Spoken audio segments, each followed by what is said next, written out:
G'day football fans and welcome back to episode 18 of Brentford to Big Time. Today it is decision day. If you missed the video the other day, probably go back and watch it before you watch this one. See what you reckon. But I mean, obviously the decision's already been made, so I mean, you know, you might be a bit late anyway. In that video I did discuss a potential move that we had. So do we stick it out at Brentford, where we've been for 3 seasons? It's now the 26-27 season. We had just made 4 transfers, and then an opportunity has presented itself. A bigger club, better facilities, better training facilities, better youth facilities, a better chance at competing for the Champions League straight away, basically, in the form of Napoli. And I was torn. I've been very torn as to whether I stick it out with Brentford and you know, see it through with, you know, Michael Olise, Eklund Camp, and those 4 new signings, I suppose, or whether we go with Napoli, try something different, try and build them up. If you watched the video before that video, you'd have seen that we did look through the Serie A table over the last few years, and Napoli haven't won it in the you know, 4 seasons that have been decided during this save game. So as much as it is a massive step up in terms of quality of players and facilities and things like that, there is also work to be done. I mean, they haven't won anything in a bit of a while, I guess. They need our help, I suppose, potentially. All right, before I reveal it, make sure you leave us a like, subscribe if you're around here, comment what you think of the decision, whether you think if I've stayed, should I have gone? If I've gone, should I have stayed? All of the things, let me know what you reckon.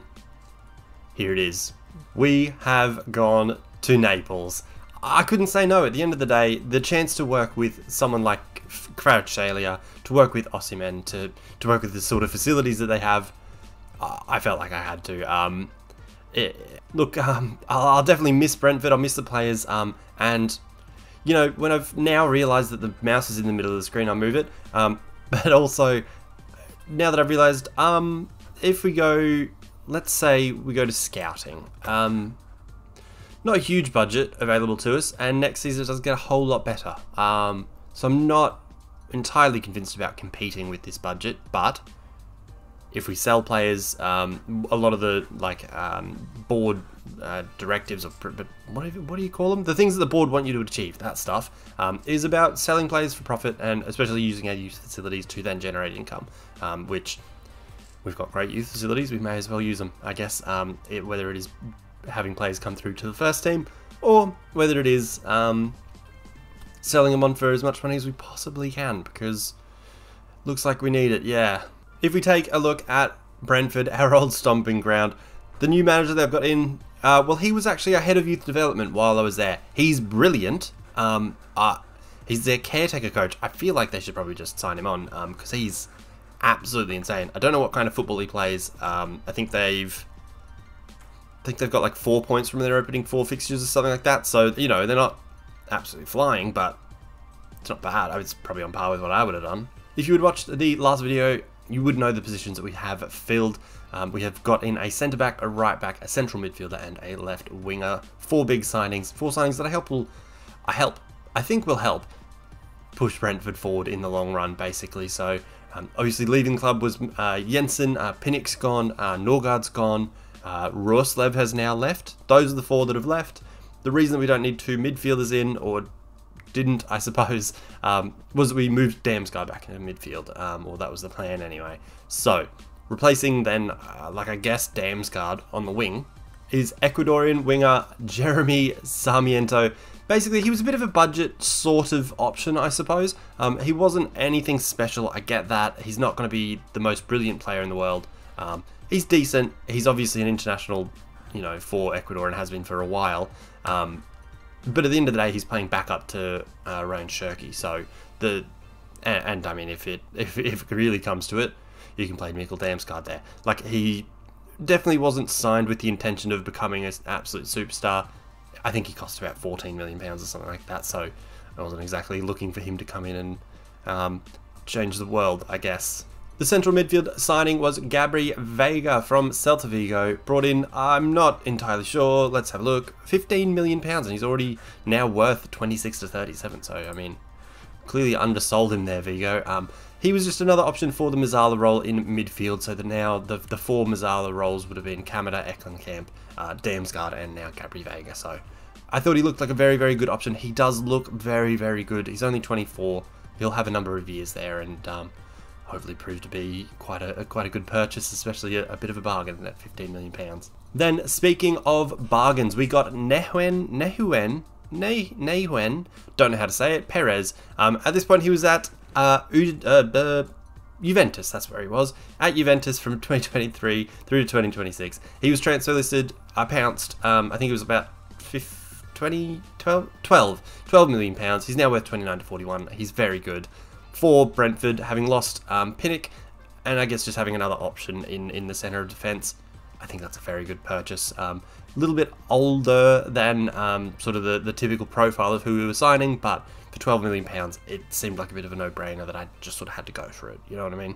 Then, lastly, replacing Mads Rurslev, who had, if you do remember in the last season, said that he was exploring options at the end of his contract. He was unhappy with how little he was playing, blah, blah, blah, blah. I think he went to Aston Villa, maybe, from memory. I haven't checked that, but we brought in Brandon Zoppi. He is pretty damn good, and again, didn't have to spend too much money. If we look at him here as the role that he would have been playing for us, he does look very good across the board, very sort of average across those stats. I mean, could probably work on his positioning and off the ball. Only paid, what did we pay for him? £13 million, so, you know, we spent a decent amount on each player, you know, 14, 15 million pounds, spent about nearly 60 million all up, used just about all of the budget in filling those 4 spots, and I think we did a rather decent job of it, really sort of filling out that squad in terms of quality and, you know, a real supporting cast to the superstars, the Olise, Shirky, Eklenkamp, Damsgaard sort of core of the team, I suppose. Back to Naples now and our Parthenope squad. I don't know how, it's Napoli. Let's call it how it's Napoli. Lacking in a few positions, I will say. Definitely could do with money and signings and things like that. One thing that may happen there, you can't quite see it behind my head here, but Raspadori is likely leaving. £80 million offer from Tottenham. I couldn't say no to that. I pumped it up. I think he was only worth like between 60 something and like 74 or something like that. And I bumped it up. 62 million up front, the rest of it over the coming like couple of years. Look, it's not great that we do have to, you know, sell players to be able to bring other players in, but I did speak about in the last video, I think he's more of a deep lying forward than he is like an advanced forward or a poacher in what we would be using in this system with Napoli. And I'm not going to say that I'm happy about it, and I'm not going to say that it's a good idea or anything, but he's going. He's just got a work permit to go, and, you know, he's Giacomo Raspadori. He's going to get his work permit. So with that money, however much they let us spend of it, we've got work to do, basically. If I go to the squad planner, this is basically what I think we have at the moment. It's not great. So obviously, if you look at striker, Raspadori will go. So we'll need to fill in a spot there. We've then only got one central midfielder here, and it's Vitor Roque, who I think was just injured. Yeah, you see, you can't, but maybe you'll see here. Where the frick is it? Man, whatever. He's just back from an injury, trust me. And then up here we've got Ridvan Yilmaz, who is wanted by Al Ittihad, I think. Yeah, Al Ittihad just came in with an offer. I rejected it because it was awful, and then he got upset about it. So we agreed a fee of 34 million somehow. I don't know if he's worth that, but if someone comes in with that good of an offer, he'll be going, and we'll have to get 2 left backs. So that's great news. Speaking of actual great news, firstly, we have a player here, Cyril De Heis. I don't know how to say that, or what an appropriate way of pronouncing that would be, but he's 18. He looks pretty good. I mean, it says he only has 4-star potential, but which I'm not entirely sure about. It then describes him as a wonder kid, so I think he's probably going to outgrow that. But he does look very good, and for this inverted role. Obviously, off the ball may need to work a little bit, but teamwork's there, positioning's there, passing's getting there. He's good defensively, good stamina. I think it'll be very, very good. I mean, maybe even playing him as an inverted wide back is potentially wasting him a little bit, but you know what? It is what it is. Jeebus, we paid £20 million for him. That's a lot. Speaking of spending money on people, in that last video, I was speaking about being a centre back short. You can see we've now got 2 in each because they have brought in Nathan Zeze. I'm going to say Zeze because it reminds me of Eze from Crystal Palace. So Zeze, they've brought in 21-year-old French fella, looks about 13. Where's he been? He's been at Nantes, he's been at Dortmund where he played 10 games, and then they've brought him in for £10 million. So that's pretty good for a player who has almost 3.5 star potential. He's 21. He looks rather good. He'll just be playing as one of our centre backs. He's a left-sided centre back. It's good to have that sort of balance in there. Obviously, the first choice will be Østigard and Kim Min-jae, though. So, in an ideal world, then, assuming Raspadori does go for 80 million, it depends on how much we get, I guess. But assuming we get a good amount of that into our transfer kitty, assuming we have about 60 million to spend, we'll be looking at getting another left back, obviously, another central midfielder, and a replacement for Raspadori. They don't need to be brilliant. They need to be someone who can back up Osimhen when he is tired or needs a break and all that sort of stuff. So, it doesn't have to be fantastic, but that's what we're going to be looking at. And then then we'll be, pending any other late outgoings, I suppose, like Yilmaz, if someone, for whatever reason, wants to fork out £34 million for him. Very excited to play with Kvaratshkelia. He's worth a lot less now than it said he was before joining the club. Before joining the club, it said he was between like 200 and 300 and something million pounds. It's now 98 to 124. Negative is he has little presence in the dressing room, which doesn't seem right. I think that'll probably change as we get into the season, play a bit of football, and really start to hopefully make progress towards winning a Champions League. I'd love to just, compete for the league this season. Obviously, the squad does have some work to do. Some players are getting old, like a lot of the midfield, like Lobotka is 31, Zielinski's 32, sorry. Zambo and Geese is 30. There's a lot of aging players. 29, Neres, 31, Lozano. I think Pulisic should be like 20. Yeah, 27. He's not that old. But then Kim Min-jae, I think, as well, is 29. So it's starting to age. A lot of them. Mandragora, 29 as well. Like, there's a lot of players who are, on that. Oh, Di Lorenzo's the 33-year-old. Sorry. So that's good. A lot of players very much, about to turn. So we might need to very much either capitalize on it or cash in on it. You know what I mean? Like, we'll either need to absolutely go guns blazing and win us as much as we can this year, or in the next 2 years, I suppose, even, or in those next 2 years look to start selling some of those aging players. I want to keep Kvaratskhelia. I want to keep Osimhen. I'll do my best to do that, basically. And that's my assessment of the squad. Today we've got our first game. We are, I think, hosting Sassuolo. Might be going to Sassuolo. It's Sassuolo, coached by Xabi Alonso, which is, for me to go up against Xabi Alonso is like a dream. That would be like, when like you're growing up and you have idols and they stay cool forever. That's what it's like currently with me and him and Thierry Henry as well. So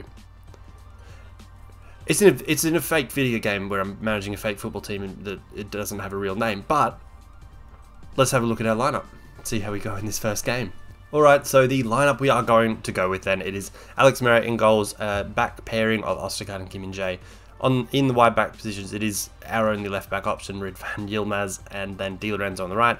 He's only just coming back from injury as well, didn't have a great preseason, and we'll probably look to bring on that De Heis guy. De Heis? I don't know, you tell me.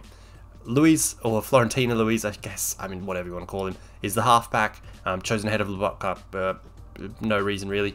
Zambo and Gisa and Zielinski make up the Mazzala roles. Lozano on the right, Kvaratskhelia on the left, and Osimhen up front. Let's get into it. I am absolutely pumped. I want to see, I wonder how much of a difference it'll make having a great, having such good players like Osimhen and Kvaratskhelia really.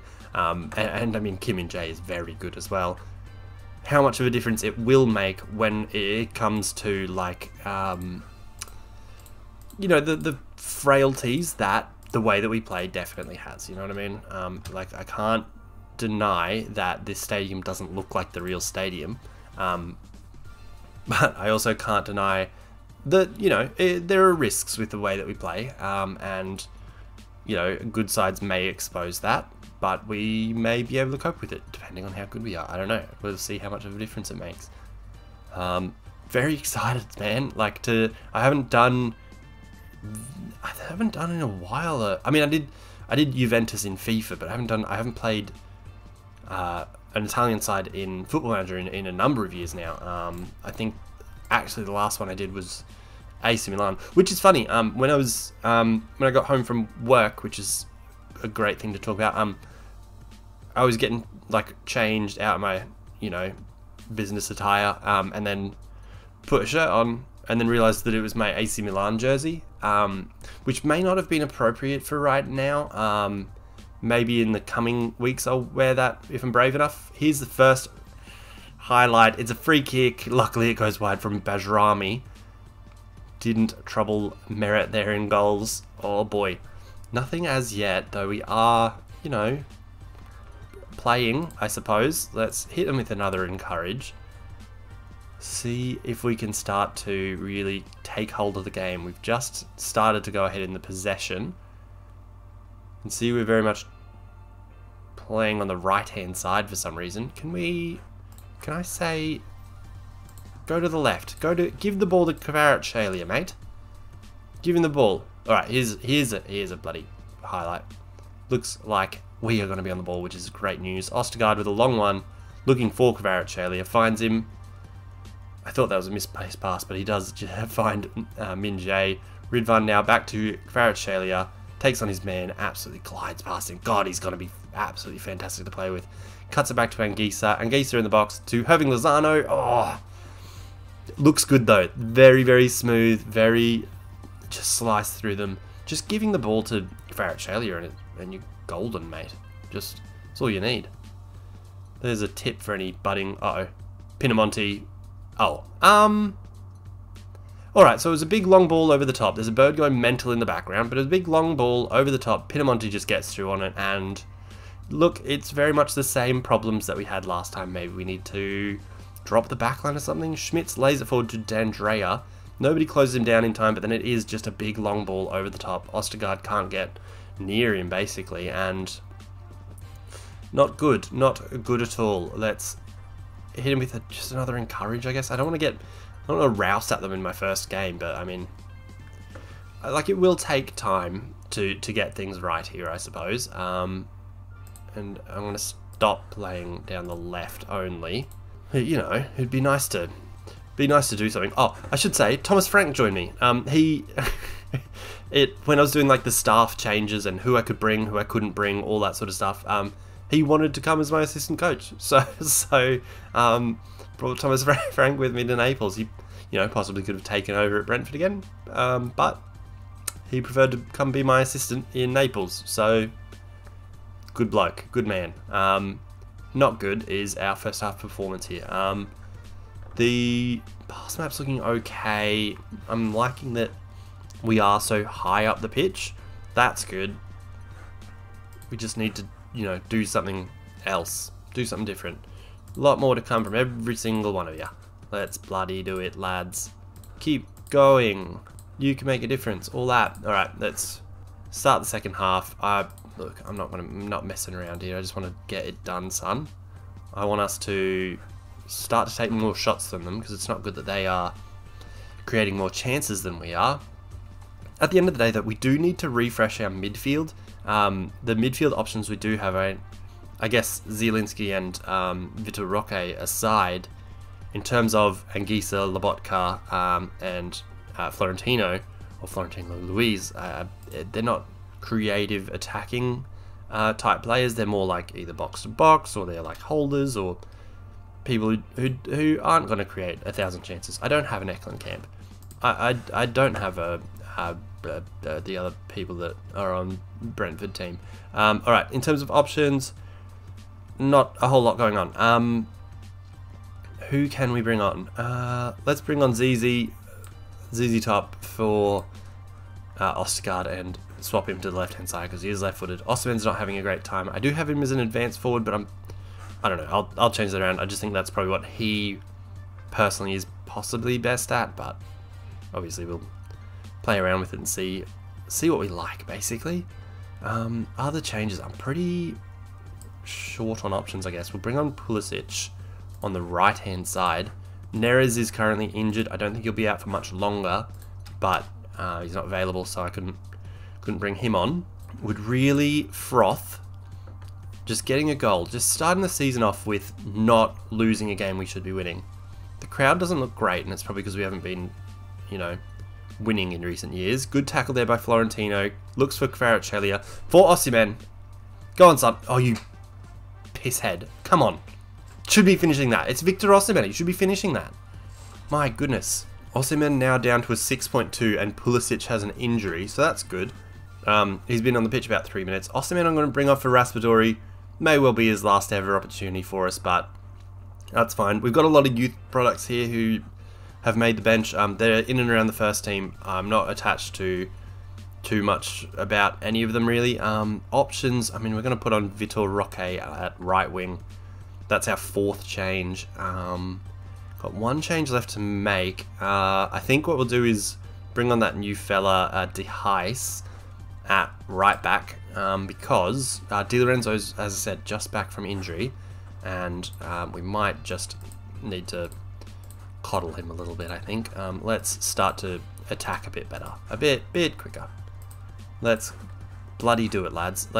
You can do it. You can bloody do it, lads. 71 minutes in, we have started to really dominate. Here's a free kick, though, for Sassuolo to the back post. Header, saved by Merritt. That's a good save. I mean, it was very close. So, I mean, I don't know why it's showing goal line technology, because it doesn't matter. It was a foul. So, nothing matters, really, in the grand scheme of things. We're all alive for a sneeze of time.